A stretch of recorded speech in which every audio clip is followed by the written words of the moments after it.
Hello everyone, welcome to Tara IAS and I welcome you all to the Hindu analysis for 28th of February 2025. So let's have a clear discussion of important articles. ముందుగా index చూద్దాం.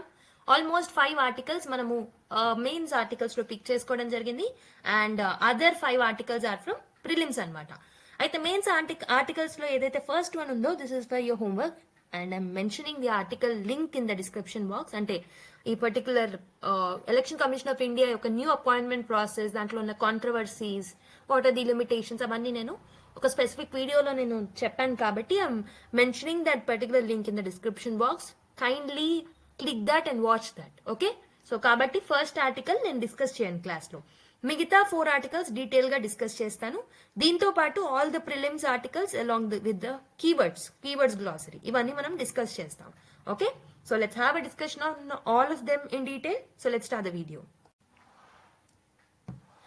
So ముందుగా వీడియోలోకి వెళ్లే ముందు, actual article discussion కన్నా ముందు let me give a small announcement. మనము current affairs edge course ని లాంచ్ చేయడం జరిగింది. So this is just for 499 మాత్రమే. What are the course features అంటే, so first thing 70+ video lectures అనేవి ఉంటాయి. సో మీరు మార్కెట్లో PT 365 అని డిఫరెంట్ మెటీరియల్స్ చదువుతుంటారు కదా, which is of no use. ఎందుకంటే హార్డ్లీ 1 or 2 క్వశ్చన్స్ మాత్రమే ఇందులో నుంచి వస్తున్నాయి. సో వాటన్నిటిని అడ్రస్ చేయడానికి మేము ఒక స్పెసిఫిక్ కోర్స్ ని లాంచ్ చేస్తున్నాము, వేర్ 70+ వీడియో లెక్చర్స్ అనేవి ఉంటాయి. ఇందులో హోలిస్టిక్ కవరేజ్ అనేది ఉంటుంది for contemporary issues for prelims 2025 and also high yielding themes ని సపరేట్ గా కూడా డిస్కస్ చేస్తాం, like agriculture, species, places in news and everything. Print friendly handouts అనేవి ఉంటాయి, మీకు ప్రింట్ చేసుకొని చదువుకునేలాగా. Okay, and also subject wise current affairs టెస్ట్లను కూడా మేము ప్రొవైడ్ చేయబోతున్నాం ఈ కోర్సులో భాగంగా. అండ్ ఇంపార్టెంట్ థింగ్ ఏంటంటే 100% రీఫండ్ పాలసీ అనేది ఉంది for the first 15 days. Okay, మీకు నచ్చకపోతే మీరు రీఫండ్ చేయొచ్చు ఫస్ట్ 15 days లో. ఓకే, సో మీకు ఎన్రోల్ అవ్వాలి అనుకుంటే 6305955532 అనే నంబర్కి కాల్ చేయొచ్చు, లేదా taraias.com ఏదైతే ఉంటుందో వెబ్సైట్లోకి వెళ్ళి డైరెక్ట్గా సైన్ ఇన్ అయిపోయి you can directly purchase this particular course. Okay, just 499కి మాత్రమే ఇన్ని ఫీచర్స్తో మేము ఈ కోర్స్ని ఇస్తున్నాం. Already 50+ admissions within 24 hours అయిపోయాయి. So grab your opportunity. Okay, so let's start the video. So let us look at the first article. A process where free and fair elections will be a casualty అని చెప్పేసి election commission of India appointment process లో జరిగే controversy గురించి ఇందులో రాయడం, అంటే ఈ ఎడిటోరియల్లో ఇవ్వడం జరిగిందనమాట. అయితే నేను ఆల్రెడీ ఒక స్పెసిఫిక్ వీడియో అనేది ఆల్రెడీ చేశాను, మీకు ఐడియా ఉంటే, ఎవరైనా చూస్తుంటే మీకు ఐడియా ఉంటుంది. So this is the thumbnail of that particular video. So burning issues లో భాగంగా సిఈసి అపాయింట్మెంట్ కాంట్రవర్సీకి సంబంధించిన వీడియోని 2 days బ్యాక్ నేను చేసి I have asked my content team to upload the video. Okay, so ఈ పర్టికులర్ వీడియోని మీరు చూస్తే definitely will understand this article in detail. Okay, I don't want to duplicate my efforts and I don't want to waste your time. So ఇక్కడ ఏంటంటే, ఎవరైతే చూసారో well and good, ఎవరైతే చూడలేదో so try to watch this video. I'll ask my team to upload this particular link of this particular video in the description box if you want. Okay, so link అనేది description box లో ఉంటుంది. అస్సలు తప్పకుండా ఆ video చూడడం మర్చిపోకండి. So ఆ video చూస్తే మీకు క్లారిటీ అనేది వస్తుంది. సో దాని తర్వాత once you watched that video, ఈ పీడిఎఫ్ ఎలాగో మనం టెలిగ్రామ్ ఛానల్లో అప్లోడ్ చేస్తాం కాబట్టి, so go through this particular topic in detail. Okay, so ఇక్కడ ఏమైనా అడిషనల్ పాయింట్స్ ఉంటే నేర్చేసుకోవచ్చు అక్కడిదక్కడే, రైట్. సో ఆల్మోస్ట్ నేను అనాలిసిస్ అనేది నీట్ గా చేసేసాను ఆ వీడియోలో. So if you haven't watched that video, so the link will be in the description box, you can watch from there. Okay, so అంతా చేసిన తర్వాత try to solve this UPSC mains question. Free and fair elections are the corner stone of democracy. ఇక్కడ వరకు ఏంటమ్మా ఇది? This is just a statement. Discuss the challenges posed by the recent changes in the appointment process of the Election commission of India and suggest measures to ensure its independence. So బేసికల్గా introduction లో polity related answers లో you can start with article. ఏ ఆర్టికల్లో Election commission of India ఉంటుంది, what is the mandate of election commission of India, and recent గా certain changes అనేవి వచ్చాయి, so that has led to the controversy అని చెప్పేసి so that has actually gain lot of criticisms అని చెప్పేసి ఒక connecting statement introduction లో రాసి then you can go to the body part. Body part లో డైరెక్ట్ ఏదైతే వాళ్ళు అడిగారో దాన్ని డైరెక్ట్ మనం అడ్రస్ చేయాలి. So new in recent changes ఏం జరిగాయి అని ఒక పారాగ్రాఫ్ లో రాసేసి then what you have to do is you have to write about the criticisms of the new appointment process, what are the challenges అని చెప్పేసి 1 and అదర్ పాయింట్స్ ఇట్లా రాసేసేయండి. రాసిన తర్వాత what you have to do, you have to suggest some measures. So ఇక్కడ మీరు body part లో first new appointment process లో ఏం చేంజెస్ వచ్చాయి రాసేసి, ఛాలెంజెస్ ఏమేమి ఉన్నాయనేది రాసి, దాని తర్వాత you have to suggest some measures. Okay, you have to suggest some measures. So make a points in such a way that చాలా షార్ట్ అండ్ క్రిస్ప్ గా మీరు ఏమనుకుంటున్నారో అది మీ పేపర్ కరెక్ట్ చేసే వాళ్ళకి అర్థమైపోవాలన్నమాట. అంటే లెందీ పాయింట్స్ రాయన అవసరం లేదు. So as this is the 250 words, so 15 mark question కాబట్టి so at least 15 points body part లో ఉండడానికి ట్రై చేయండి. ఓకే, 2 to 3 పాయింట్స్ మీరు ఎలా అయినా న్యూ అపాయింట్మెంట్ ప్రాసెస్ ఎలా ఉంది అని రాస్తారు, 5 to 6 పాయింట్స్ ఛాలెంజెస్ రాస్తారు, 3 to 4 పాయింట్స్ సజెషన్స్ రాస్తారు. That will be enough. Okay, so then conclusion లోకి వెళ్ళి then you can summarise the whole thing. Okay, so this is the approach of writing this particular answer. So I'm hoping that మీరు ఆ video చూస్తారని. Now let's go to another article. Okay, so let us look at the second article, Trump 2.0 and the new matrix of US India defense ties అని ఒక article రావడం జరిగింది. So basically మనకి ఇది GS2 లో ఇంటర్నేషనల్ రిలేషన్స్ లో ఉన్న bilateral, regional and global groupings ఏవైతే ఉంటాయో అండ్ ఇండియా యుఎస్ రిలేషన్స్ ఏవైతే ఉన్నాయో అక్కడ మనము ఈ టాపిక్ ని లింక్ చేసుకోవచ్చు. So what is there in this article, what is the context of this particular news అని అంటే, సో మనకు తెలిసిందే మన పిఎం నరేంద్ర మోదీ గారు he has visited US on February 13th నాడు 2025 లో హీ విజిటెడ్ యుఎస్ఏ. అయితే యుఎస్ కి విజిట్ అయినప్పుడు ఇండియాకి యుఎస్ కి సంబంధించి కొన్ని defence agreements and defence ties ని స్ట్రెంథెన్ అప్ చేసుకొని వచ్చారనమాట. So what are the different defence agreements or defence acquisitions that are included in this visit అని అంటే, ఫస్ట్ థింగ్ ఈస్ ఏటీజీఎం అంటే ఏంటంటే యాంటీ ట్యాంక్ గైడెడ్ మిసైల్ అన్నమాట. So వీటినే మనము javelin anti tank guided missiles అంటాం. So this is one thing that we have sign. ఇదే కాకుండా second thing is infantry combat vehicle. Okay, infantry combat vehicle, దీని పేరు ఏంటంటే స్ట్రైకర్ అన్నమాట. So Stryker infantry combat vehicle ని కూడా మనము అక్విజిషన్ లో భాగంగా తీసుకున్నాం అనమాట. దీంతో పాటు P-8I పొసిడాన్ 8A అని అంటాం అనమాట దీన్ని. So maritime patrol air craft ఏదైతే ఉంటుందో, so more number of P-8I ని మనం తీసుకోవడం, అక్విజిషన్ చేసుకోవడం జరిగింది. సో ఈ 3 థింగ్స్ ని మనము అక్విజిషన్ లో భాగంగా తీసుకున్నాం అనమాట. దీంతో పాటు ఒక న్యూ 10-year ఫ్రేమ్వర్క్ ని US India major defence partnership లో భాగంగా తీసుకొచ్చాం, సైన్ చేసుకున్నారు. ఒక 10-year డిఫెన్స్ ఫ్రేమ్వర్క్ ని ఇండియా యుఎస్ సైన్ చేసుకోవడం జరిగిందనమాట. So these are the some of the important things that are highlighted in this article. So why India and US defence ties are important, అసలు ఎందుకు India and US యొక్క defence ties అనేవి important. So first thing ఏంటంటే మనము India యొక్క defence capabilities ని పెంచొచ్చు. Okay, so we can actually enhance the defence capabilities of India. అంటే మనము సెల్ఫ్ రిలయన్స్, అంటే so what we are doing is defence లో మనము ఆత్మ నిర్భర్ భారత్ ని అచీవ్ చేయాలనుకుంటాం. అంటే సెల్ఫ్ రిలయన్స్ ని without depending on other countries, mainly manufacturing లో, డిఫెన్స్ మ్యానుఫ్యాక్చరింగ్ లో దానికి సంబంధించిన టెక్నాలజీని మనకి అందించేది యుఎస్ అన్నమాట. Okay, India US defence capabilities ని మనం పెంచితే, టైస్ ని పెంచితే definitely US will facilitate some technology to us, so that India and US కలిపి జాయింట్ ప్రొడక్షన్ అనేది చేయొచ్చు. This is one important thing why it is important అంటే. నెక్స్ట్, ఇండో పెసిఫిక్ సెక్యూరిటీకి మనకి హెల్ప్ఫుల్ అవుతుంది to counter China's assertiveness, right. So China యొక్క growth in the Indo Pacific region ని counter చేయడానికి అండ్ ఆల్సో రీజనల్ లెవెల్లో మెరిటైమ్ సెక్యూరిటీని maintain చేయడానికి కూడా మనకి హెల్ప్ఫుల్ అవుతుంది. For example P-8 that Poseidon 8 aircraft ఏదైతే ఉంటుందో, సో దీని అక్విజిషన్ వల్ల so we can enhance the maritime security అనమాట ఇండో పెసిఫిక్ రీజియన్ లో. And also defence interoperability with the US will enhance. Okay, so seamless గా మనము US తో కోఆర్డినేట్ చేయొచ్చు, మిలిటరీ కోఆర్డినేషన్ చేయొచ్చు, టెక్నాలజీ ఇంటిగ్రేషన్ అనేది చేయొచ్చు. Okay. And also India US ties లో ఇండియా అనేది it can strengthen its role అనమాట. సో అందుకే మనకి India and US defence relations అనేవి ఇంపార్టెంట్. ఓకే. అయితే ఒక 10 years న్యూ డిఫెన్స్ ఫ్రేమ్వర్క్ ని సైన్ చేసుకున్నారు కదా, దీంట్లో భాగంగా what are the key agreements that are there? ఒకటి వచ్చేసి జాయింట్ ప్రొడక్షన్ అండ్ ఇంకొకటి వచ్చేసి టెక్నాలజీ ట్రాన్స్ఫర్. ఓకే.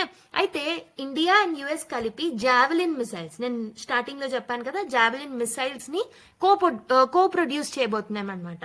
అంటే జాయింట్ లెవెల్లో ప్రొడక్షన్ అనేవి చేయబోతున్నాయి. And also striker combat vehicles ని తీసుకొస్తున్నారు అండ్ లోకల్ లెవెల్ మ్యానుఫ్యాక్చరింగ్ ని ఎన్హాన్స్ చేస్తున్నారు అనమాట. ఓకే. ఇదే కాకుండా అన్మాన్డ్ ఏరియల్ సిస్టమ్స్ ని జాయింట్ డెవలప్మెంట్ చేస్తున్నారు. And also autonomous defence systems ని with the help of Bharat Electronic Limited and also US side నుంచి వాళ్ళ కంపెనీస్. సో ఇద్దరు కలిసి both the countries together are coming up with the autonomous defence systems అనమాట. And also మనం P8I air crafts ని మరికొన్ని మనము పర్చేస్ చేయాలనుకుంటున్నాం మన మెరిటైమ్ డొమైన్ అవేర్నెస్ ని పెంచుకోవడానికి. And also PM Modi and president Trump వాళ్ళ యొక్క సమక్షంలో ఆటోనామస్ సిస్టమ్స్ ఇనిషియేటివ్ ని కూడా మనం లాంచ్ చేసుకోవడం జరిగింది అనమాట. అండ్ ఆల్సో డిఫెన్స్ లాజిస్టిక్స్ ని ట్రేడ్ ని కూడా స్ట్రెంథెన్ అప్ చేసుకున్నాం. సో దట్ మనకి ఇంటర్ ఆపరబిలిటీ అనేది పాసిబిలిటీ అవుతుంది. ఇంటెలిజెన్స్ షేరింగ్ ని ఇంక్రీజ్ చేసుకుంటాం దీని ద్వారా. అండ్ సెక్యూరిటీ లెవెల్లో కోఆపరేషన్ ఇండో పెసిఫిక్ రీజియన్ ని లో భాగంగా అక్కడున్న మెరిటైమ్ సెక్యూరిటీని కూడా మనం స్ట్రెంథెన్ అప్ చేయబోతున్నాం. And also under see, space and air defence cooperation ని కూడా ఎక్స్పాండ్ చేస్తున్నాం. So under see and space and also air defence. So 3 levels లో మనం ఏం చేస్తున్నాము, వీఆర్ ఎక్స్పాండింగ్ అవర్ కోఆపరేషన్ అనమాట. ఓకే. ఇండియా అండ్ యుఎస్ అనేవి అండర్ సీ వార్ఫేర్ కొలాబరేషన్ ని రివ్యూయింగ్ స్టేజ్ లో ఉన్నాయన్నమాట. ఓకే. అండ్ ఆల్సో స్పేస్ సెక్యూరిటీకి సంబంధించి, మిసైల్ డిఫెన్స్ కి సంబంధించి ఇద్దరు కంట్రీస్ కలిపి రీసెర్చ్ అనేవి చేస్తున్నాయి ఈ న్యూ డిఫెన్స్ 10-year ఫ్రేమ్వర్క్ లో భాగంగా. Okay.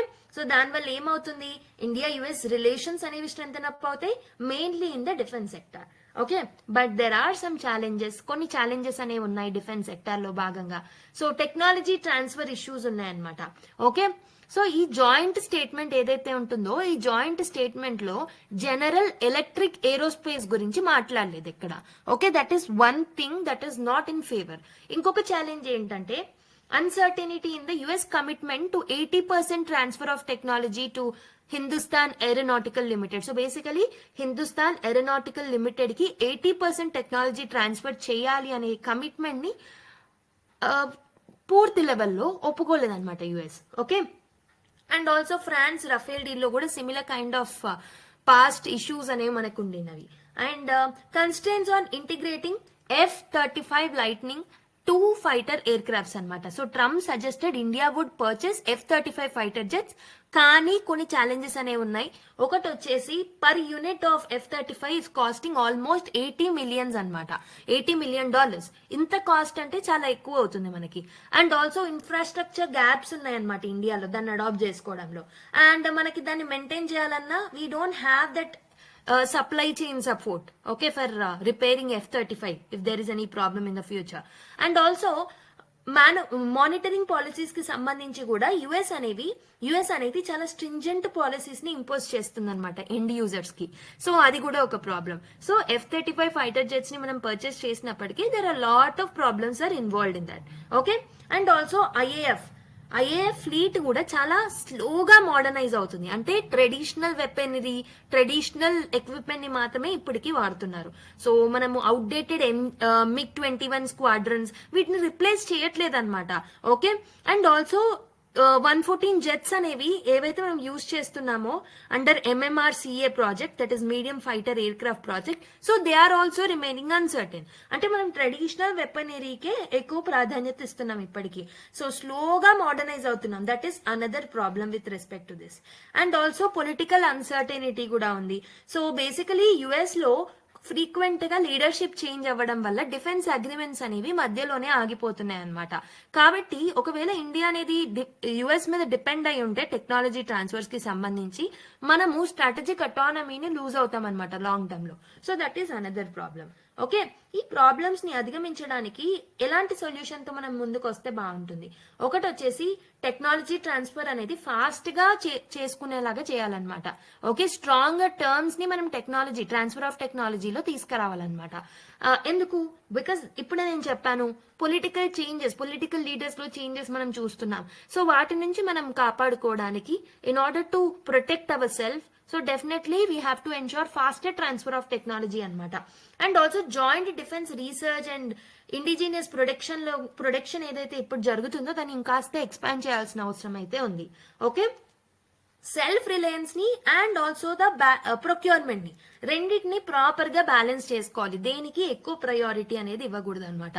So basically domestic fighter jet production like Tejas లాంటివి మనము మన ఓన్ టెక్నాలజీతో మనం ప్రొడ్యూస్ చేసుకుంటే బాగుంటుంది. అండ్ యుఎస్ వెపనరీ మీద ఎక్కువగా రిలే అవ్వకుండా ఉంటే బాగుంటుంది అనమాట.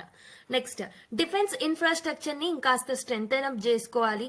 అండ్ స్లో మోడర్నైజేషన్ అనేది ఏదైతే ఉంటుందో దాన్ని అధిగమించి we have to come up with the advanced weapon systems అనమాట. అండ్ మన దగ్గర ఉన్న ఎయిర్ బేసెస్ ని అప్గ్రేడ్ చేసుకోవాలి. అండ్ ఏవైతే మనం తీసుకుంటున్నామో వాటికి సంబంధించిన రిపేర్ అండ్ మెయింటెనెన్స్ ఫెసిలిటీస్ ని మనం తీసుకురావాలి for next generation air crafts. Okay, and మనం ఎక్కువ investment stealth and electronic warfare technology మీద కూడా పెడితే బాగుంటుంది. డిఫెన్స్ ఇంపోర్ట్స్ ని కూడా ఓన్లీ యుఎస్ నుంచి కాకుండా we have to diversify the imports అనమాట. సో ఎందుకనంటే definitely there will be a political change. Definitely వాళ్ళకి ఇష్టం ఉన్నప్పుడు they may not agree to give us the technology. Definitely ఆ పర్టికులర్ సిచ్యువేషన్స్ ని మనము ఓవర్కమ్ చేయాలి అని అంటే మనము డిఫెన్స్ ఇంపోర్ట్స్ ని డైవర్సిఫై చేసుకోవాలన్నమాట. యుఎస్ఏ కాకుండా ఫ్రెంచ్, ఇజ్రాయెల్ ఇలా డిఫరెంట్ కంట్రీస్ మీద కూడా మనం డిపెండ్ అయితే బాగుంటుంది. Okay, and also 114 medium multi role combat air craft projects ని కాస్త త్వరగా ఇంప్లిమెంట్ చేసేలాగా యాక్సిలరేట్ అనేది మనం చేయాలన్నమాట. So with that it will be helpful to India. Okay, I hope you have understood this article in detail. So let us look at another article, counting matters అని చెప్పేసి ఒక ఆర్టికల్ రావడం జరిగింది. So let's handle this particular article in detail. So basically ఈ ఆర్టికల్లో ఏం discuss చేస్తున్నారనంటే the issue of the delimitation అనమాట. ఇండియాలో డీలిమిటేషన్ అనేది జరుగుతుంది కదా. So the delimitation is nothing but it's a process of redrawing the boundaries of electoral constituencies. So basically మనము ఎలక్షన్స్ లో పార్ట్ అయినప్పుడు కాన్స్టిట్యుయెన్సీస్ అనేవి ఉంటాయి కదా. ఈ ఎలక్షన్ కాన్స్టిట్యుయెన్సీస్ ని వాటి యొక్క బౌండరీస్ ని చేంజ్ చేయడమే according to population change and different factors. దాన్నే మనం డీలిమిటేషన్ ఎక్సర్సైజ్ అని అంటూ ఉంటాం అనమాట. సో లాస్ట్ టైం ఈ పర్టికులర్ ప్రాసెస్ అనేది ఎప్పుడు జరిగింది అని అంటే 1973లో జరిగింది. So the last increase in the Lok Sabha seats. So basically Lok Sabha seats లో ఇంక్రీజ్ ఎప్పుడు చూసాం లాస్ట్ టైం అని అంటే 1973లో.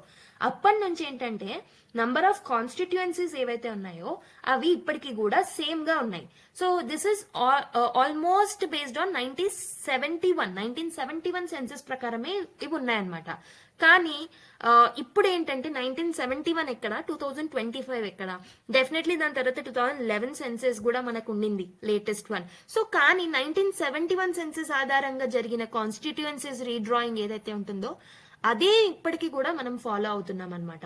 So definitely there will be lot of issues. Population growth అయింది. సదర్న్ స్టేట్స్ ఏవైతే ఉన్నాయో పాపులేషన్ కంట్రోల్ మెజర్స్ ని తీసుకున్నాయి. వాళ్ళకి రివార్డ్స్ ఇవ్వాల్సిన అవసరం అయితే ఉంది. Okay, and also representation in parliament లో కొన్ని ఛాలెంజెస్ అనేవి వస్తున్నాయి ఈ పర్టికులర్ డీలిమిటేషన్ ఎక్సర్సైజ్ జరగకపోవడం వల్ల. అందుకే తమిళనాడు సీఎం అయిన ఎంకే స్టాలిన్ గారు ఏం చేశారు అని అంటే, so he has called for all party meeting అనమాట. సో March 5th రోజు ఆల్ పార్టీ మీటింగ్ అనేది ఉంది. సో ఆ పర్టికులర్ మీటింగ్ లో so he is going to discuss about this issue. So ఇతను ఏమంటున్నారు అంటే సదర్న్ ఇండియన్ స్టేట్స్ ఏవైతే ఉన్నాయో అవి ఎలాగైతే పాపులేషన్ ని కంట్రోల్ చేయగలిగాయో సక్సెస్ఫుల్ గా, అవి ఒకవేళ డీలిమిటేషన్ ఎక్సర్సైజ్ అయితే పార్లమెంట్ లో రిప్రజెంటేషన్ ని కోల్పోతాయి. పాపులేషన్ వైజ్ మనం డీలిమిటేషన్ చేస్తే బౌండరీస్ ని, so definitely southern part of India ఏదైతే ఉంటుందో which has successfully controlled the population, so success చేసినందుకు పనిష్మెంట్ గా మారుతుందేమో అని అతని భయం అనమాట. Okay, so northern Indian states ఏవైతే ఉన్నాయో హయ్యర్ పాపులేషన్ గ్రోత్ ఉండడం వల్ల పార్లమెంట్ లో ఎక్కువ రిప్రజెంటేషన్ వచ్చేస్తుందేమో వాళ్ళకి, despite of not implementing the family planning measures and all properly. అయితే ఈ పర్టికులర్ ఆర్టికల్లో డీలిమిటేషన్ ఎక్సర్సైజ్ గురించి క్రిటిసిజమ్స్ ని, పాజిటివ్ థింగ్స్ ని, వాటన్నిటిని మెన్షన్ చేశారు ఇక్కడ author. So he's telling that balance representation and federalism అనేది ఇంపార్టెంట్ అని చెప్పేసి అంటున్నారు. So let's look at this article in detail.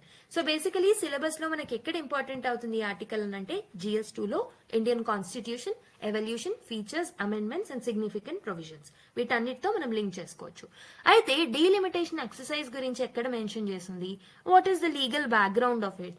Article 82 of the constitution ఏదైతే ఉంటుందో, సో దీని ద్వారా మనము పార్లమెంటరీ కాన్స్టిట్యుయెన్సీస్ ని రీఅడ్జస్ట్ అనేది చేసుకుంటాం, బౌండరీస్ ని రీడ్రా అనేది చేసుకుంటాం అనమాట. This should be based on the decennial census. అంటే 2011 సెన్సెస్ ప్రకారం జరిగి ఉండాల్సింది, కానీ దాన్ని మనం ఫ్రీజ్ చేసాం, ఆ ఎక్సర్సైజ్ ని ఫ్రీజ్ చేసాం 1973లోనే.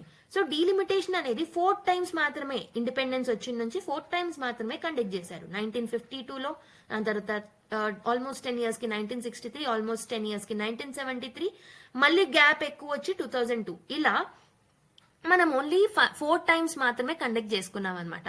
అయితే 42nd కాన్స్టిట్యూషనల్ అమెండ్మెంట్ యాక్ట్ ఏదైతే ఉంటుందో ఆఫ్ 1976 ఎమర్జెన్సీ టైంలో ఈ డీలిమిటేషన్ ఎక్సర్సైజ్ ని and total number of parliament seats ని లిమిట్ చేసింది, అక్కడే ఫ్రీజ్ చేసింది. It has frozen it through 42nd constitutional amendment act. ఇది ఎందుకు ఇలా చేశారు అని అంటే పొలిటికల్ ఇన్స్టెబిలిటీని, పాపులేషన్ డిస్పారిటీస్ వల్ల పాపులేషన్ డిస్పారిటీస్ అనేవి పొలిటికల్ ఇన్స్టెబిలిటీని గురి చేస్తాయేమో అని అక్కడికే ఫ్రీజ్ చేయడం జరిగింది ఈ యాక్టివిటీని. అయితే 2001లో 84th కాన్స్టిట్యూషనల్ అమెండ్మెంట్ యాక్ట్ ని తీసుకొచ్చాము. అయితే ఈ ఫ్రీజ్ ని 2026 కి ఎక్స్టెండ్ చేయడం జరిగిందనమాట. అంటే 2026 వరకు కూడా ఈ డీలిమిటేషన్ అనేది జరగకూడదు, పార్లమెంటరీ సీట్స్ అనేవి అంతే ఉండాలి అని చెప్పేసి దాన్ని 2026 కి ఎక్స్టెండ్ చేయడం జరిగిందనమాట. ఓకే, కాబట్టి ఈ పర్టిక్యులర్ యాక్టివిటీని మనం ఎక్స్టెండ్ చేయడం వల్ల పాపులేషన్ కంట్రోల్, సో స్టేట్స్ అనేవి పాపులేషన్ కంట్రోల్ మీద ఫోకస్ చేస్తాయి, ఓకే అని చెప్పేసి ఒక ఆలోచనతో దీన్ని ఎక్స్టెండ్ చేయడం జరిగింది, అమెండ్ చేయడం జరిగింది అనమాట. అయితే డీలిమిటేషన్ ఎక్సర్సైజ్ అనేది ఎందుకు ఇంపార్టెంట్ అంటే, so it helps in the representation, electoral balance ని మెయింటైన్ చేస్తుంది అనమాట. అంటే పార్లమెంటరీ సీట్స్ అనేవి పాపులేషన్ షిఫ్ట్ కి ప్రకారం ప్రాపర్ గా ఈక్విటబుల్ గా డిస్ట్రిబ్యూట్ అవుతున్నాయా లేదా అనేది డీలిమిటేషన్ ఎక్సర్సైజ్ అనేది ఎన్షూర్ చేస్తుంది అనమాట. రూరల్ అర్బన్ మైగ్రేషన్ ప్యాటర్న్స్ ని కూడా మనం అడ్రస్ చేస్తాం through delimitation. And also electoral representation of the people ఏదైతే ఉంటుందో ఫేర్ గా జరుగుతుంది, డీలిమిటేషన్ ప్రాసెస్ అనేది ప్రాపర్ గా జరుగుతాయి. Okay, so next important thing ఏంటంటే federalism and equitable power distribution అనేది జరుగుతుంది. అంటే స్టేట్స్ ఏవైతే హయ్యర్ పాపులేషన్ గ్రోత్ తో ఉన్నాయో అవి డెఫినెట్లీ ఎక్కువ సీట్స్ ని, ఎక్కువ రిప్రజెంటేషన్ ని తీసుకుంటాయి. వేరే southern part of India where Tamil Nadu, Kerala, Karnataka ఇవేంటంటే పాపులేషన్ గ్రోత్ ని సక్సెస్ఫుల్ గా కంట్రోల్ చేయగలిగాయి అనమాట. సో కాబట్టి వీళ్ళు పార్లమెంట్ లో రిప్రజెంటేషన్ ని కోల్పోతారు. కాబట్టి దీని వల్లనే north part of India, northern part of India ఏదైతే ఉంటుందో పాలిటిక్స్ లో వీళ్ళే డామినేట్ చేస్తారేమో, సదర్న్ పార్ట్ ఆఫ్ ఇండియాని ఓకే ఓవర్ షాడో చేసేస్తారేమో అన్న కన్సర్న్స్ అనేవి రైజ్ అవుతున్నాయి అనమాట. Okay, so that is one problem. So electoral disparities ని అడ్రస్ చేయడానికి కూడా డీలిమిటేషన్ అనేది హెల్ప్ఫుల్ అవుతుంది. కొన్ని కాన్స్టిట్యుయెన్సీస్ లో పాపులేషన్ డెన్సిటీ అనేది హయ్యర్ గా ఉంటుంది, but they will have a same number of MPs as that of the lower density reason. అయితే బేసికలీ ఏ అనే ప్రాంతంలో పాపులేషన్ డెన్సిటీ ఎక్కువ ఉంది అనుకుందాం, బి అనే ప్రాంతంలో పాపులేషన్ డెన్సిటీ తక్కువ ఉంది అనుకుందాం. సో ఈ తక్కువ ఉన్న ప్రాంతంలో ఎంపీస్ తక్కువ ఉండాలి కదా. So the leaders who are representing the lower population areas should be low. కానీ అలా ఉండలేదన్నమాట. సో ఈ హై డెన్సిటీ రీజన్ లో కూడా అంతే మంది ఉన్నారు ప్రస్తుతం. సో ఇలాంటి ప్రాబ్లమ్స్ ని రెక్టిఫై చేయడానికి కూడా మనకి డీలిమిటేషన్ ఎక్సర్సైజ్ అనేది చాలా అవసరం పడుతుంది అనమాట. ఓకే, కానీ డీలిమిటేషన్ వల్ల కొన్ని కన్సర్న్స్ అండ్ కొన్ని ఛాలెంజెస్ అనేవి ఉన్నాయి. సో సదర్న్ పార్ట్ ఆఫ్ ఇండియాకి డిసడ్వాంటేజ్ అనేది ఉంటుంది అని నేను చెప్పేసి చెప్పాను, స్టార్టింగ్ నుంచి అదే చెప్తున్నాను. తమిళనాడు కన్సర్న్ ఏంటంటే పాపులేషన్ గ్రోత్ అనేది 1971 నుంచి 2024 మధ్యలో మీరు చూసుకుంటే తమిళనాడు అనేది 171% గ్రోత్ ని మాత్రమే కన్సిడర్ చేసింది. అంటే 171% గ్రోత్ ఆఫ్ పాపులేషన్ మాత్రమే తమిళనాడులో జరిగింది. వెరాజ్ అన్డివైడెడ్ బీహార్ మీరు చూసుకుంటే 233% గ్రోత్ అనేది జరిగింది అనమాట. So Tamil Nadu and Bihar have had comparable Lok Sabha MPs. So basically 39 versus 54. But delimitation తర్వాత బీహార్ రిప్రజెంటేషన్ అనేది పెరుగుతుంది అనమాట. వెరాజ్ Tamil Nadu share of the MPs, okay, member of parliament కావాలి అన్న ఏదైతే ఉంటుందో తమిళనాడు షేర్ అనేది తగ్గిపోతుంది అనమాట ఒకవేళ డీలిమిటేషన్ ఎక్సర్సైజ్ కండక్ట్ చేస్తే. Okay, and also second problem is delayed census. So census అనేది ఆల్మోస్ట్ 1971 సెన్సెస్ నుంచే మనం ఇప్పటివరకు చూసుకున్నాం. అండ్ 2011 అనేది లేటెస్ట్ సెన్సెస్. బట్ 2021 లో యాక్చువల్లీ సెన్సెస్ ని కండక్ట్ చేయాలి, కానీ మనం కండక్ట్ చేయలేదు because of lot of reasons. 2021 census ఏదైతే ఉంటుందో that has not yet been conducted. So దీని వల్ల డీలిమిటేషన్ ఎక్సర్సైజ్ అనేది డెఫినెట్లీ డిలే అవుతుంది అనమాట. Okay, normally delimitation would be done after 2031 census, but an early census could expedite the process before 2031 only. Okay, so దీని వల్ల కొన్ని political biases, concerns అనేవి ఎదురవుతున్నాయి అనమాట. నెక్స్ట్, సో డీలిమిటేషన్ వల్ల ప్రపోర్షనల్ రిప్రజెంటేషన్ మీద ఎలాంటి ఇంపాక్ట్ ఉంటుంది?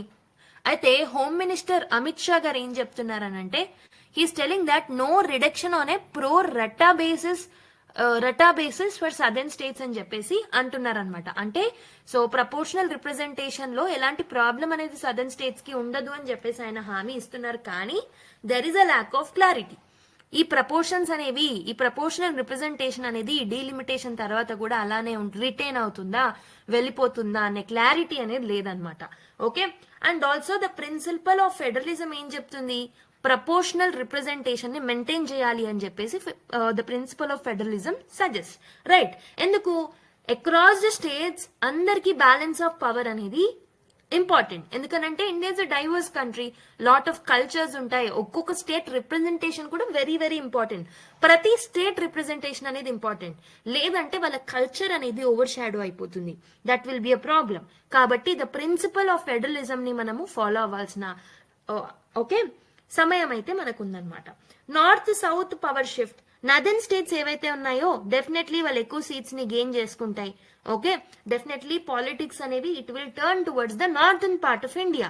కాబట్టి నదర్న్ పార్ట్ ఆఫ్ ఇండియా నుంచి ఎక్కువ రిప్రజెంటేషన్ ఉంటే so it will lead to more partiality towards the northern part of India rather than the southern part of India. Southern states అనేవి better గా socio economic indicators లో perform చేస్తున్నాయి. మంచి family planning measures తో population ని control చేయగలిగాయి. Industrial development బాగుంది. అన్నిట్లలో కృషి చేసి ముందుకు వెళ్తున్న సదర్న్ స్టేట్స్ కి they may lose influence in the parliament. Political sphere లో వాళ్ళు వాళ్ళ యొక్క ఓకే హ్యాండ్ ని లూజ్ అయ్యే అవకాశాలు ఉంటాయన్నమాట. ఓకే, సో కాబట్టి ఏం చేస్తే బాగుంటుంది? What should be the way forward? ఈ ఫేర్ డీలిమిటేషన్ ప్రాసెస్ ని మనం ఎన్షూర్ చేయాలి. ఎలా చేయొచ్చు? ఒకటి, సెన్సెస్ ని కండక్ట్ చేయాలి. సో వితౌట్ ఎనీ డీలే మనము ఎలాంటి సస్పిషన్స్ లేకుండా పొలిటికల్ డ్రామాని ఆపడానికి need to conduct census as soon as possible. Okay, delimitation process అనేది it's a data driven and transparent process కాబట్టి అండ్ అలా ఇన్షూర్ చేయాలి కూడా, ట్రాన్స్పరెన్సీని మెయింటైన్ చేయాలి మనము డీలిమిటేషన్ ఎక్సర్సైజెస్ ని కండక్ట్ చేసేటప్పుడు. And also we have to balance representation and also the federalism అనమాట. Okay, so weighted representation formulas ని తీసుకురావాలంటే ఏవైతే స్టేట్స్ బెటర్ గా గవర్నెన్స్ పారామీటర్స్ లో పర్ఫార్మ్ చేశాయో, లైక్ లో ఫర్టిలిటీ రేట్స్ ఉండడం, బెటర్ డెవలప్మెంట్ ఇండిసెస్ ఉండడం, సో వీళ్ళకి పీనలైజ్ చేయకూడదు. They have done a lot of investments చేసి they have improved their rankings, they have tried to control the population. కాబట్టి వాళ్ళని penalize చేయకుండా what we have to do is we have to consider them. Performance based indicators ని కూడా మనం include చేయాలి as done in the finance commission formulas. Finance commission formulas లో కూడా lot of problems ఉంటాయి, కానీ ఫ్యూ పర్ఫార్మెన్స్ బేస్డ్ ఇండికేటర్స్ ని అక్కడ యాడ్ చేస్తారు. అలానే ఇక్కడ ఒక ఫార్ములాని తీసుకొచ్చి ఒక పర్ఫార్మెన్స్ బేస్డ్ ఇండికేటర్స్ ని కూడా తీసుకొచ్చి వీళ్ళని పీనలైజ్ చేయకుండా వీళ్ళకి ఆపర్చునిటీస్ అనేవి ఇవ్వాలన్నమాట.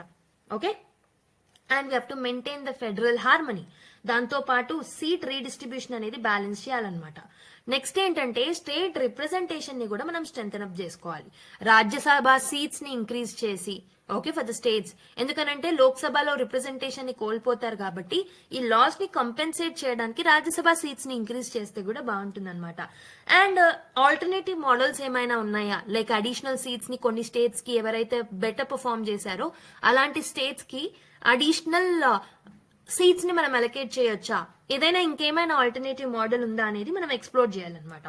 అండ్ ఆల్సో పొలిటికల్ మ్యానిపులేషన్ ని కూడా మనం అవాయిడ్ చేయాలి. సో ఒక ఇండిపెండెంట్ బైపార్టిసన్ కమిషన్ తో okay with the supreme court oversight ఈ డీలిమిటేషన్ ఎక్సర్సైజెస్ ని కండక్ట్ చేయమనాలన్నమాట. అండ్ రీజనల్ రిప్రజెంటేషన్ ని కూడా మెయింటైన్ చేయాలి. Okay, so due to the political consideration, so basically మనం రీజనల్ రిప్రజెంటేషన్ ని కూడా డీలిమిటేషన్ ఎక్సర్సైజెస్ లో మనము ఎన్షూర్ చేసుకుంటే బాగుంటుంది. I hope you have understood this article in detail. A beautiful article, a 360 degrees analysis of delimitation గురించి మీకు తెలిసిందని అనుకుంటున్నా. ఓకే, సో డైరెక్ట్ గా మీరు డీలిమిటేషన్ అంటే ఏంటి, so what are the problems that southern part of India, the states in the southern part of India are facing due to the delimitation exercise ఒకవేళ conduct చేస్తే, and what are the problems. So ఇలా మనము ప్రతి ఒక్క యాంగిల్లో మనకి points generate అవుతున్నాయి అనేది ఒక్కసారి బ్రెయిన్ స్టార్మ్ చేయండి. సో మేము ఒక ఆర్టికల్ డిస్కస్ చేసి ఒక మెయిన్స్ క్వశ్చన్ ఇస్తున్నాము అంటే ఇట్ డజంట్ మీన్ దట్ మనం డిస్కస్ చేసిన ప్రతి పాయింట్ మెయిన్స్ ఆన్సర్ లో పెట్టాలని కాదు. మెయిన్స్ ఆన్సర్ లో ఏవైతే డిమాండ్ చేస్తున్నారో వాటిని మాత్రమే, ఏదైతే మనం డిస్కషన్ లో భాగంగా నేర్చుకున్నామో దాంట్లో రెలవెంట్ పాయింట్స్ ని అక్కడ యాడ్ చేసుకోవాలి. లేదు నేను ఏదైనా డిస్కస్ చేయలేదు ఆ పర్టికులర్ ఆర్టికల్లో అంటే కొంచెం రీసెర్చ్ చేయాలన్నమాట. So total spoon feeding is not necessary and not needed for this exam. So definitely మీరు బిట్స్ అండ్ పీసెస్ గా, హిందూ ఆర్టికల్ అంటే ఏంటి, ఆల్ ఆఫ్ ఎ సడన్ ప్రతి ఒక్కటి ఒకే ఆర్టికల్ లో మనం నేర్చుకోలేము. సో బిట్స్ అండ్ పీసెస్ గా డే బై డే మీ నాలెడ్జ్ ని గ్యాదర్ చేసుకుంటూ వెళ్తారనమాట. So that is where Hindu analysis is very very important. Not only Hindu, మీరు ఏ న్యూస్ పేపర్ చదివినా ఇలానే బిట్స్ అండ్ పీసెస్ గా మీరు నాలెడ్జ్ ని గెయిన్ చేసుకుంటూ వెళ్తారు. Okay, you have to connect the dots. So basically election commission of India గురించి నేను ఆల్రెడీ వీడియో చేశాను. సో వీడియో చూసేసి what I have told you to do, you need to just go through that particular article and the information that is added or attached so that ఏమైనా extra points ఉంటే మీరు అక్కడికక్కడే నేర్చేసుకుంటారు. So this is how you need to connect the dots. Okay, I hope you are understanding. Next ఆర్టికల్కి వెళ్ళిపోదాం. So now let us look at another article. Will the US change Ukraine policy end the Russia-Ukraine war అని చెప్పేసి అంటున్నారు. అంటే ఏంటి, US Ukraine వైపు ఉన్న earlier policy ఏదైతే ఉంటుందో దాంట్లో షిఫ్ట్ ని మనం చూస్తున్నాం. US is more favouring Russia rather than Ukraine in the Russia-Ukraine war conflict. So now ఇప్పుడు ప్రీవియస్ గా యుక్రెయిన్ కి మిలిటరీ సపోర్ట్ అనేది ఇచ్చేది US, but because of the change in the political leaders in USA, political shift వల్ల కావచ్చు, domestic లెవెల్లో ఏదైనా changes కావచ్చు, లేదా ఏదైనా స్ట్రాటజిక్ ఇంట్రెస్ట్ తో కూడా కావచ్చు, ఈ పర్టికులర్ షిఫ్ట్ అనేది మనం చూస్తున్నాం అనమాట. Okay, so let us analyze this particular article. So that is the context of the news. Okay, so basically the GS2 లో bilateral, regional, global groupings affecting India's interest అనే టాపిక్ లో mainly global groupings వల్ల, so global level లో తీసుకొచ్చిన changes వల్ల Indian ఇంట్రెస్ట్ల మీద ఎలాంటి changes ఉంటాయి, ఎలాంటి ఎఫెక్ట్ ఉంటుంది. So this is a part of the syllabus కాబట్టి దానికి మనం లింక్ చేసుకోవచ్చు. అయితే యుఎస్ పాలసీ షిఫ్ట్ లో ఎలాంటి కీ డెవలప్మెంట్స్ ఉన్నాయి. So military to economic priorities అనేవి చూస్తున్నాం. అంటే ఇనిషియల్ గా మిలిటరీ సపోర్ట్ ఉండింది, now the focus is on economic priorities. Trump ఏం ఆర్గ్యూ చేస్తున్నారంటే, సో ఆల్మోస్ట్ యుఎస్ అనేది it need to recover $350 billion which are spent on Ukraine మీద ఆల్మోస్ట్ $350 billion ని మేము స్పెండ్ చేశాము. So US need to recover that money అని చెప్పేసి అంటున్నారనమాట Trump, by securing economic deals rather than continuing the military aid. So దానికోసం మేము economic deals ని సైన్ చేసుకోవాలి, మిలిటరీ ఎయిడ్ ని స్టాప్ చేసేసేయాలని చెప్పేసి అతను అంటున్నారు. ఓకే, యుఎస్ అనేది యుక్రెయిన్ తో ఎకానమిక్ ఎంగేజ్మెంట్, ఎకానమిక్ గా పార్ట్నర్ అవ్వాలి అని చూస్తుందన్నమాట through rare earth mineral deals. Okay, basically rare earth mineral deals ని తీసుకొచ్చి ఎకానమిక్ సపోర్ట్ ఇవ్వాలి, అంటే ఎకానమిక్ అగ్రిమెంట్స్ అనేవి తీసుకురావాలి, మిలిటరీ ఎయిడ్ ని ఆపేయాలి అని చెప్పేసి అనుకుంటుంది. So this is a pressure on Ukraine definitely. So it is putting a pressure on Ukraine for a piece deal. So Trump criticises Zelensky for continuing the war, okay, and is pushing Ukraine to negotiate territorial compromises with Russia. So basically territories ఏవైతే ఉంటాయో దాంట్లో compromise అయిపోండి రష్యాతో, మాతో rare earth mineral deals ని sign చేసుకోండి, మేము ఏదైతే మీకు మిలిటరీలో స్పెండ్ చేసామో అవన్నిటిని మేము రికవర్ చేసుకోవాలి కాబట్టి సో మాతో ఎకానమిక్ నెగోసియేషన్స్ ని చేయండి అని చెప్పేసి యుక్రెయిన్ మీద ప్రెషరైజ్ అనేది చేస్తుంది అనమాట. సో బేసికలీ యూరోపియన్ యూనియన్ మాత్రం వార్ ని కంటిన్యూ చేయాలని అనుకుంటుంది. ఓకే, సో ఎందుకంటే ఈ డిప్లొమాటిక్ రెజల్యూషన్ ఏదైతే ఉంటుందో దట్ విల్ ఫేవర్ రష్యా కాబట్టి. Okay, European Union doesn't want Russia to be favoured in this. Okay, అయితే టర్కీని మీడియేటర్ గా కూడా పెట్టుకున్నారు. So basically Turkey previously brokered a deal between Russia and Ukraine మనకు తెలుసు 2022లో, but it was scuttled by the US and the UK.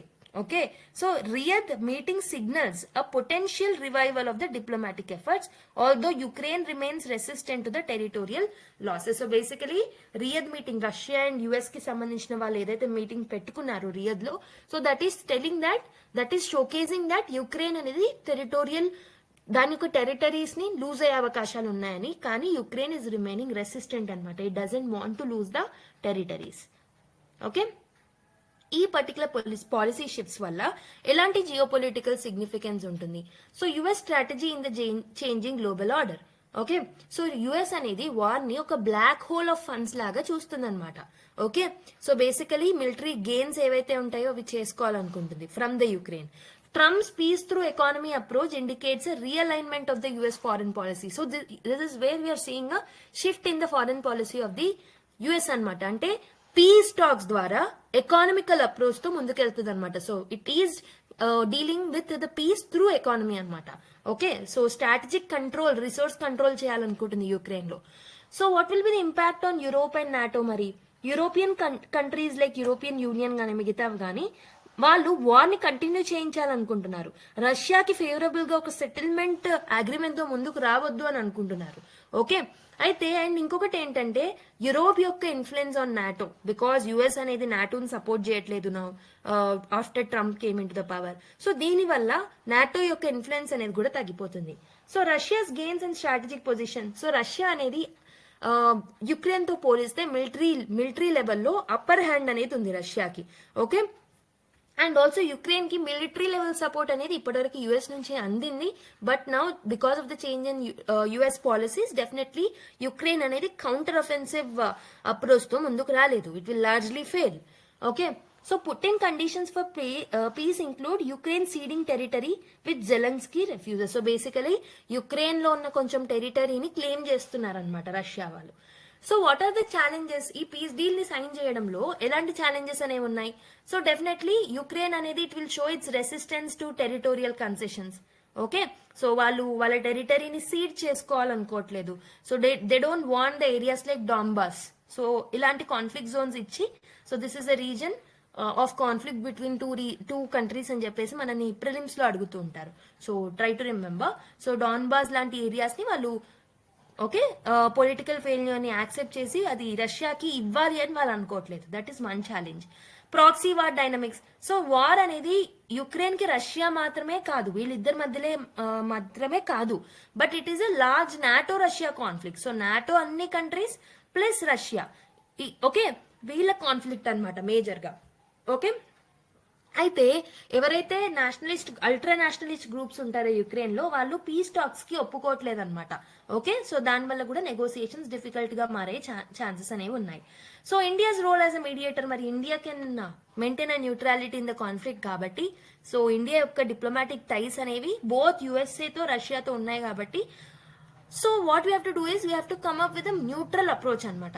కానీ shift ఏదైతే ఉంటుందో towards the Russia, so it suggests that the Middle East may play a bigger role in the mediation than India. So definitely Middle East అనేది ఎక్కువ major role play చేయొచ్చు mediation లో దాన్ India అని చెప్పేసి ఇక్కడ ఆథర్ పాయింట్అవుట్ చేస్తున్నారు.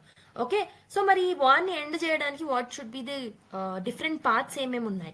So diplomatic engagement ని strengthen up చేయాలి, మల్టీలాటరల్ పీస్ ఫ్రేమ్వర్క్ తో ముందుకు రావాలన్నమాట. సో బేసికలీ యుఎస్ ఒకటే కాదు, Russia, Ukraine and European union ఇవన్నీ మల్టీ డిప్లొమాటిక్ అప్రోచ్ తో మనము ఆ ప్రాబ్లమ్ సాల్వ్ చేస్తే బాగుంటుంది. Okay, and Turkey and Saudi Arabia can act as a neutral mediators too. And also security concerns ని కూడా మనం అడ్రస్ చేయాలి. సో సెక్యూరిటీ గ్యారంటీస్ అనేది నాటో యుక్రెయిన్ కి ఇవ్వాలన్నమాట. ఎందుకనంటే territorial concessions do not lead to further Russia's aggression and Russia needs economic incentives to consider a long term ట్రూస్. Okay, so economic consideration కూడా Russia చేస్తే బాగుంటుంది, ఇలాంటివి మళ్ళీ మళ్ళీ ముందు కాకుండా ఉండడానికి. So economic reconstruction over military prolongation. So ఒకవేళ యుఎస్ అనేది మిలిటరీ ఎయిడ్ ని ఆపేస్తే, like US shift focus from military aid to economic reconstruction, కాబట్టి యుక్రెయిన్ అనేది ఇప్పుడు ప్రొలాంగ్డ్ వార్ నుంచి రికవర్ అవ్వలేదు. Without the prolonged war it cannot ఏమంటారు రికవర్. కాబట్టి యుక్రెయిన్ కి కూడా మనం కొంచెం ఫండింగ్ అనేది ఇవ్వాలి, అక్కడ ఇన్ఫ్రాస్ట్రక్చర్ ని బిల్డ్ చేయాలి. Than the war funding what we have to do is we have to support them. Humanitarian crisis ని సాల్వ్ చేయాలి యుక్రెయిన్ లో. అది more sustainable approach. War is not a solution for anything. So there will be no loser or winner in the war. కాబట్టి definitely we have to stop it, we have to try to stop it. దానికోసం multi diplomatic approach తో మనం ముందుకు వస్తే బాగుంటుంది. Okay, and humanitarian approach తో అక్కడ ఉన్న క్రైసిస్ ని కూడా డీల్ చేయాలి. Okay, I hope you have understood this article two.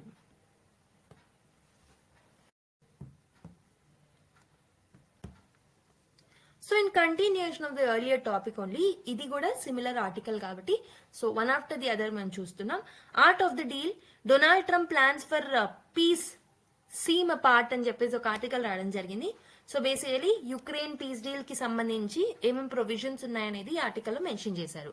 Okay, GS2 లో international relations, bilateral, regional and global groupings లో మనం దీన్ని లింక్ చేసుకోవచ్చు. సో ట్రంప్ యొక్క పీస్ డీల్ లో యుక్రెయిన్ కి సంబంధించి ఎలాంటి ప్రొవిజన్స్ అనేవి ఉన్నాయి? ఒకటి వచ్చేసి యుక్రెయిన్ యొక్క న్యాచురల్ రిసోర్సెస్ ని యాక్సెస్ చేయాలనుకుంటున్నారు. ఓకే, సో బేసికలీ యుక్రెయిన్ అనేది 50% of all revenues from the future monetization of its natural resources. ఒకవేళ దాని దగ్గర ఉన్న న్యాచురల్ రిసోర్సెస్ ని మానిటైజ్ చేస్తే దాంట్లో ఉన్న 50% ఆఫ్ రెవెన్యూస్ అనేవి, okay, so it need to contribute to a reconstruction investment fund managed by both the countries. ఇద్దరు కంట్రీస్ మేనేజ్ చేసే రీకన్స్ట్రక్షన్ ఇన్వెస్ట్మెంట్ ఫండ్ ఏదైతే ఉంటుందో దానికి కాంట్రిబ్యూట్ చేయాలని చెప్పేసి ఒక షరత్ అనేది పెట్టడం జరిగింది. సో ఆ రిసోర్సెస్ లో ఏమేమి ఉంటాయి న్యాచురల్ రిసోర్సెస్ లో అంటే రేర్ ఎర్త్ మినరల్స్. ఓకే, ఎందుకంటే టెక్నాలజికల్ అప్గ్రేడేషన్ కి ఇంపార్టెంట్, సెమీ కండక్టర్స్ లో, మిగతా వాటిలో కూడా ఇంపార్టెంట్. ఇవే కాకుండా hydrocarbons, oil, natural gas and ఇంకో ఎక్స్ట్రాక్టబుల్ మెటీరియల్స్, ఇన్ఫ్రాస్ట్రక్చర్, దీనికి సంబంధించిన న్యాచురల్ రిసోర్సెస్ అన్ని 50% they have to, whenever they are monetizing they have to contribute to the reconstruction investment fund అనమాట. Okay, US strategic realignment. So basically limited US commitment to Ukraine security. So now military support ఇవ్వాలనుకోవట్లేదు. So they are decreasing its their commitment. So Europe అనేది వాళ్ళే greater responsibility అనేది తీసుకునే chances ఉంటాయి Ukraine సెక్యూరిటీకి సంబంధించి. So there can be a possible US Russia negotiations on rare earth mineral extraction also. Okay, so next ఇంకొకటి ఏంటంటే US intentions లో కొన్ని స్కెప్టిసిజమ్స్ ని చూస్తున్నాం. సో ఏంటవి? ద డీల్ అనేది ఆల్మోస్ట్ యుఎస్ యొక్క ఎకానమిక్ ఇంట్రెస్ట్ లకు సపోర్ట్ చేసేలాగా ఉందన్నమాట, రాదర్ దాన్ జెన్యూన్ ఎఫర్ట్స్. ఇది జెన్యూన్ ఎఫర్ట్స్ లాగా కనిపించట్లేదు ఈ పీస్ అగ్రిమెంట్ అనేది. అండ్ ఈ నెగోసియేషన్స్ లో multi stake holders, multi diplomatic approach తో ముందుకు రాలేదు. యూరోపియన్ యూనియన్ లాంటి మేజర్ స్టేక్ హోల్డర్స్ ని ఎక్స్క్లూడ్ చేశారు. సో ఈ పర్టికులర్ డిస్కషన్ అనేది only Russia and Ukraine, Russia and US మధ్యలో మాత్రమే జరిగిందనమాట. సో డెఫినెట్లీ ఇది only economic interest of the US తో మాత్రమే జరుగుతుంది. So this is out weighing it's geo political stance. Okay, అదేదో మంచి చేద్దామని కాదు, దాని యొక్క ఎకానమిక్ సిగ్నిఫికెన్స్ అండ్ స్ట్రాటజీస్ తో ముందుకు వస్తుంది అనమాట. యుక్రెయిన్ పీస్ డీల్ యొక్క సిగ్నిఫికెన్స్ ఏంటి? సో యుఎస్ యొక్క ఫారెన్ పాలసీ మీద ఇంపాక్ట్ అనేది పడుతుంది. మిలిటరీ అండ్ సెక్యూరిటీ కమిట్మెంట్స్ నుంచి ఎకానమిక్ బేస్డ్ డిప్లొమసీ వైపు వెళ్తుంది అనమాట యుఎస్ యొక్క foreign policy. Okay, it reinforces the US approach for leveraging the economic incentives. So definitely economic యాంగిల్లో ఆలోచిస్తున్నాను అనమాట. ఓకే, సో నాటో యొక్క కమిట్మెంట్స్ కూడా వీకెన్ అయ్యే ఛాన్సెస్ ఉంటాయి ఫ్యూచర్ లో.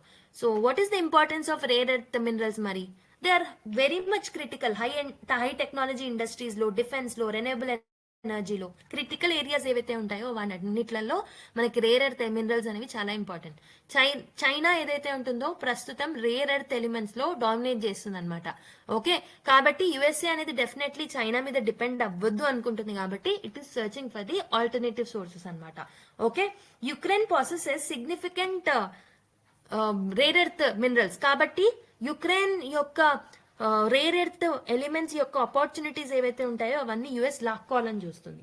Okay, European concerns and strategic autonomy. European Union ఈ టాక్స్ నుంచి ఎక్స్క్లూడ్ అవ్వడం వల్ల so definitely geopolitical influence అనేది ఆఫ్ యూరోపియన్ యూనియన్ అనేది తగ్గిపోతుంది అనమాట.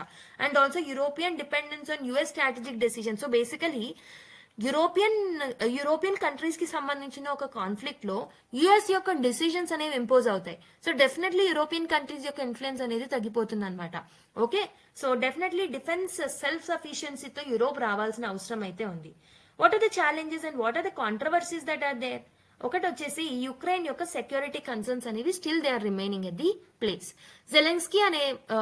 జెలెన్స్కీ ఏమంటున్నారు అంటే he want that peace will not be possible without security guarantees. మాకు సెక్యూరిటీ గ్యారంటీస్ ఇవ్వండి, లేదా మేము పీస్ ఉంటుంది అని మేము ఎలా నమ్మాలి అని అంటున్నారు అనమాట. Okay, and US is reluctant to commit military support. So future లో మిలిటరీ సపోర్ట్ ఇస్తామని కూడా చెప్పట్లేదు అనమాట. And also Ukraine is losing its economic sovereignty. So economic decisions మీద బర్డెన్ అనేది పడుతుంది ఇప్పుడు యుఎస్ తీసుకొచ్చిన పాలసీస్ వల్ల, తీసుకురాబోయే ప్రొవిజన్స్ వల్ల. నియో కొలోనియలిజం క్రిటిసిజం అనేది కూడా ఉంది. యుఎస్ ఏంటంటే న్యాచురల్ రిసోర్సెస్ ని ఎక్స్ట్రాక్ట్ చేయాలనుకుంటుంది. ఓకే, సో మిలిటరీ ఎయిడ్ ఏదైతే ఇచ్చామో దాన్ని రికవర్ చేయడానికి మాకు ఎకానమిక్ రిసోర్సెస్ ని యాక్సెస్ ఇవ్వండి అని చెప్పేసి అంటుంది. ఓకే, యుక్రెయిన్ అనేది మోర్ ఎకానమిక్ డెసిషన్స్ లో it will be dependent on USA further. Okay, so this will raise some ethical concerns అనమాట on the US stands. So ఇంకొకటి ఏంటంటే uncertain governance of investment fund. Okay, ఒక clear mechanism ని తీసుకురాలేదు. Reconstruction investment fund లో 50% contribute చేయాలన్నారు, కానీ అసలు దీంట్లో ట్రాన్స్పరెన్సీ లేదు, అసలు ఎలా ఉంటుందనేది మనకు తెలియదు. అండ్ దీంట్లో కరప్షన్, మిస్మేనేజ్మెంట్, పొలిటికల్ ఎక్స్ప్లాయిటేషన్ అయ్యే కూడా ఛాన్సెస్ ఉన్నాయన్నమాట. కాబట్టి ఎలాంటి వే ఫార్వర్డ్ తో ముందుకు వస్తే పీస్ ని ఎస్టాబ్లిష్ చేసుకోవచ్చు అని అంటే సెక్యూరిటీ గ్యారంటీస్ ని యుక్రెయిన్ కి ఇవ్వాలన్నమాట. రోబస్ట్ సెక్యూరిటీ కమిట్మెంట్స్ ని ఇవ్వాలి. NATO and European Union must be involved, okay, while taking the decisions. ట్రాన్స్పరెన్సీని ఎన్షూర్ చేయాలి. రిసోర్స్ అగ్రిమెంట్స్ ని ఫేర్ గా యుక్రెయిన్ కి కూడా యూజ్ అయ్యేటట్టు చేసుకోవాలి, కానీ యుక్రెయిన్ యొక్క ఎకానమిక్ సావర్నిటీ అనేది లూజ్ అయ్యేటట్టు చేయకూడదు. అండ్ యూరోపియన్ స్ట్రాటజిక్ అటానమీని మనం స్ట్రెంథెన్ అప్ చేయాలి. ఓకే, సో యూరోప్ కూడా ఒక స్టేక్ హోల్డర్ గా దాన్ని అసెట్ చేసుకొని యుక్రెయిన్ యొక్క రికవరీలో భాగంగా ఆ డిస్కషన్స్ లో పార్టిసిపేట్ చేయాలి. And also rare earth supply chains ని డైవర్సిఫై చేస్తే బాగుంటుంది అనమాట, to reduce the dependency on US and China. Ethical geo political strategy ఏంటంటే యుఎస్ అనేది బ్యాక్ రూమ్ డీల్స్ ని అవాయిడ్ చేయాలి రష్యాతో. ఓకే, సో టెరిటోరియల్ ఆక్యుపేషన్స్ ఇలాంటి పాలసీస్ తో అయితే ముందుకు రావద్దు. హ్యూమన్ రైట్స్ విధంగా ఇంటర్నేషనల్ లాలో ఉన్న హ్యూమన్ రైట్స్ ఏవైతే ఉన్నాయో అవన్నీ they must guide the US అనమాట while taking this policies. Okay, so pure economic interest కాకుండా హ్యూమానిటీ అప్రోచ్ తో కూడా కొంచెం యుక్రెయిన్ అనేది యుఎస్ అనేది ఆలోచించాలి. Okay, I hope you have understood this article too. So now let us look at one-liners and print-specific articles. European Union team begins crucial visit. Activist points to rights issues. So evaru visit chesaru, enduku visit chesaru chuddam. European Union Commission President aina Ursula von garu 2 days European Union delegation visit ni India chesaru annamata. Okay, asalu enduku chesaru anante India and European Union yokka partnership ni strengthen cheyadaniki in the context of Russia-Ukraine war. Okay, and also there is an European Union has played a greater role in Bangladesh democracy. So దాంట్లో భాగంగా కూడా మాట్లాడతారు. But there are some key issues. Initial గా European Union తో మనకి కొన్ని issues అనేవి ఉన్నాయి. ఏమేమి ఉండేవి? మణిపూర్ కాన్ఫ్లిక్ట్ ఏదైతే ఉంటుందో, that is Meitei versus Kuki issue ఏదైతే ఉందో, సో యూరోపియన్ యూనియన్ ప్రీవియస్ గా ఇట్ హెస్ రేజ్డ్ కన్సర్న్స్ అనమాట. కానీ ఇండియా అనేది ఏమంటుంది, this is our internal matter, you don't have any say in the rights of our internal matters అని చెప్పేసి ఇండియా క్లారిటీ ఇచ్చింది. హ్యూమన్ రైట్స్ కి సంబంధించి సో బేసికలీ మైనారిటీస్ యొక్క డిసెంట్ కి సంబంధించి యూరోపియన్ యూనియన్ స్ట్రాంగర్ స్టాండ్స్ అనేది తీసుకుంది ఎర్లియర్. అండ్ ఆల్సో బంగ్లాదేశ్ కి సంబంధించి కూడా there is a discussion on religious and ethnic minority rights. Okay, so అక్కడ ఉన్న మైనారిటీ రైట్స్, రిలీజియస్ రైట్స్ గురించి కూడా మాట్లాడారు. ఓకే, ఇలా కీ ఇష్యూస్ మీద మాట్లాడుకున్నారు అనమాట. సో ఇండియా స్టాండ్స్ ఏంటంటే ఇది మా own domestic issue, should not interfere in our internal matters అని చెప్పేసి చెప్పారనమాట. అండ్ ఆల్సో సింబాలిక్ గెస్చర్ గా వాండర్ లేన్ గారు మహాత్మా గాంధీకి ట్రిబ్యూట్ ని పే చేశారు న్యూఢిల్లీలో. సో అదనమాట. సో బేసికలీ ఇలాంటి క్వశ్చన్స్ అయితే యూపీఎస్సీలో అడగకపోవచ్చు, బట్ మనకి స్టేట్ పిఎస్సీస్ లో అడుగుతుంటారు. European Commission president recently visited India. Who holds this position as of 2025 అని అంటే Ursula von der Leyen. Okay, so basically personality based news mostly హిస్టరీలో అడుగుతూ ఉంటారు, not from the current affairs and all. So next, revenue secretary Tuhin Kanta Pandey appointed SEBI chief. So government ఏంటంటే appointed finance and revenue secretary అయిన తుహిన్ కాంతా పాండే గారిని new SEBI chief గా chairman గా appoint చేశారనమాట.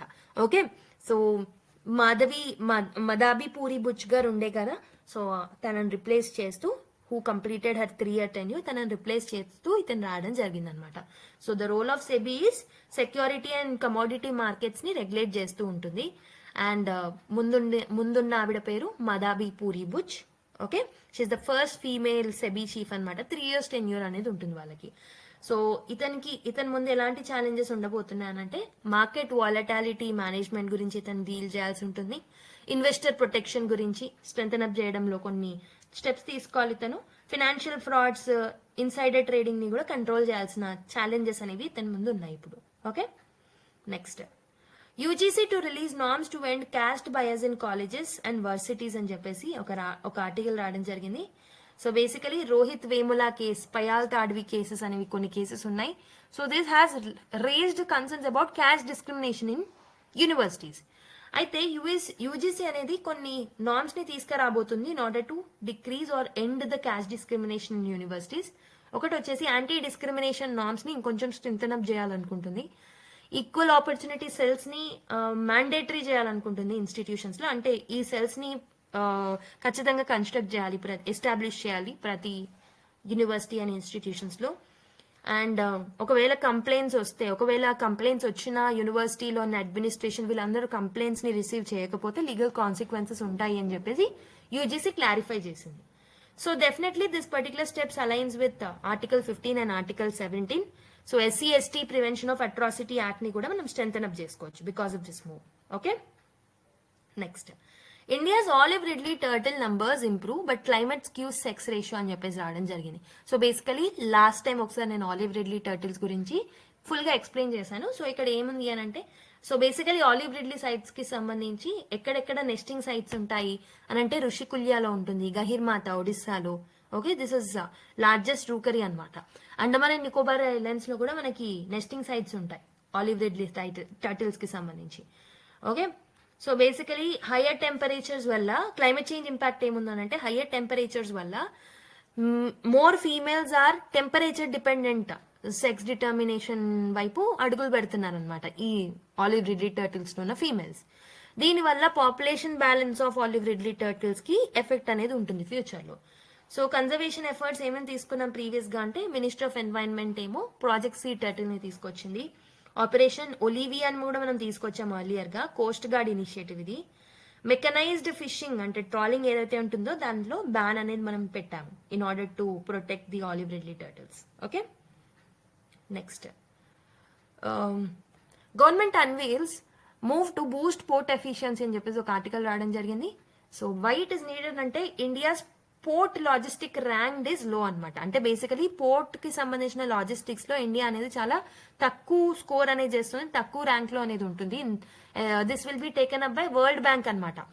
ఎవరు ఈ పర్టికులర్ పోర్ట్ పర్ఫార్మెన్స్ ని లాజిస్టిక్ పర్ఫార్మెన్స్ ఇండెక్స్ లో మెజర్ చేస్తారంటే వరల్డ్ బ్యాంక్. గుర్తుపెట్టుకోండి, world bank. So high turn around time అనేది పడుతుంది అనమాట ఇండియన్ పోర్ట్స్ కి, if you're comparing with the global standards. So కాబట్టి కొన్ని కీ రిఫార్మ్స్ ని ఇంట్రడ్యూస్ చేశారు. ఒకటి వచ్చేసి LPPI, సాగర్ అంకలన్. ఇదేంటంటే ఎఫిషియన్సీని మానిటర్ చేయడానికి. పోర్ట్ డాక్యుమెంటేషన్ ని డిజిటైజ్ చేయబోతున్నారు. Green and smart port initiatives తో మనం ముందుకు వస్తున్నాం, ఎందుకంటే సో పొల్యూషన్ అండ్ ఎమిషన్స్ ని కట్ చేయడానికి.